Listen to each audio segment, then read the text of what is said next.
In this video, we'll examine how gases are transported in the blood, define gas exchange, and the factors that will affect the process. In the hematology unit, we looked at hemoglobin and its structure within an RBC. Here, we'll get more into detail about the function of hemoglobin. This protein is responsible for transporting both oxygen and carbon dioxide.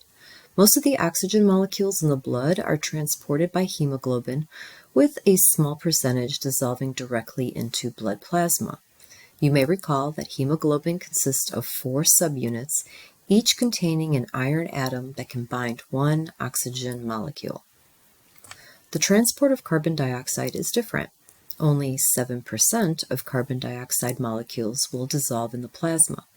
23% will bind to hemoglobin, and 70% undergoes a chemical conversion to then be transported as bicarbonate ions. The illustration on the right shows the 3 different fates of carbon dioxide. On this slide, we can see the chemical reaction that is necessary and converts carbon dioxide.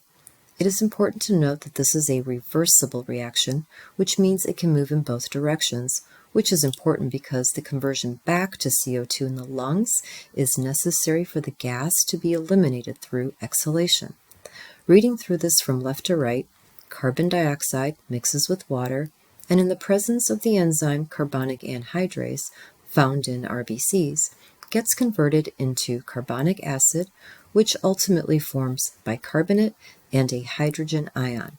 Bicarbonate is a buffer, and hydrogen ions are directly related to pH. This image illustrates the bulk flow of carbon dioxide and the conversion reaction of carbonic anhydrase in relation to the red blood cell.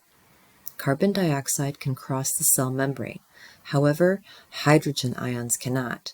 This poses a threat of imbalance that can rupture the alveolar cell. The bicarbonate ion is exchanged with a chloride ion by the red blood cell, and the bicarbonate in the plasma now acts as a carrier for CO2.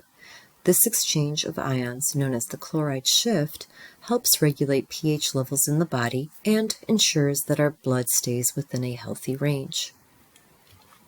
So how does gas exchange happen? Alveolar gas exchange is necessary for our bodies to take in oxygen and eliminate carbon dioxide, a waste product. This is a simple illustration of what occurs. The pneumocytes are the type 1 and type 2 alveolar cells. Starting at the pulmonary artery, which is bringing blood from the lung, the blood is oxygen poor. However, this does not mean there's no oxygen present. The CO2 crosses the respiratory membrane, meaning that it moves from the blood into the alveoli to be exhaled. Also, oxygen passes through the walls of the alveoli and enters the capillaries, where it binds to red blood cells. This exchange of gases is essential for our bodies to get the oxygen needed for energy production and to remove waste carbon dioxide. Let's look at factors that affect gas exchange. There are 3 that will be discussed. Okay, so first, let's discuss the gases and the influence they have during gas exchange. The partial pressures of oxygen and carbon dioxide are key factors influencing this exchange process. When we breathe in, the partial pressure of oxygen in the lungs is higher than in the blood, causing oxygen to diffuse into the bloodstream. Conversely, the partial pressure of carbon dioxide is higher in the blood than in the lungs, leading to the diffusion of carbon dioxide out of the bloodstream. The direction the gas will move is determined by the partial pressure, which flows from high to low.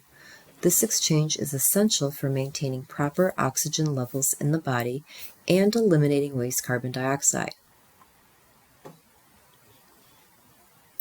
So secondly, gas exchange is heavily influenced by the thickness of the respiratory membrane. A thin or normal respiratory membrane allows for rapid diffusion of gases between the alveoli and the capillaries, ensuring quick and effective exchange. Conversely, a thickened membrane can hinder this process, slowing down the exchange of gases and potentially leading to respiratory complications. In addition, the large alveolar surface area allows for efficient transfer of oxygen from the air into the bloodstream and carbon dioxide from the bloodstream into the air. If the surface area of the respiratory membrane is reduced, perhaps due to damage or disease, the efficiency of gas exchange is compromised, leading to difficulties in breathing and inadequate oxygen supply to the body.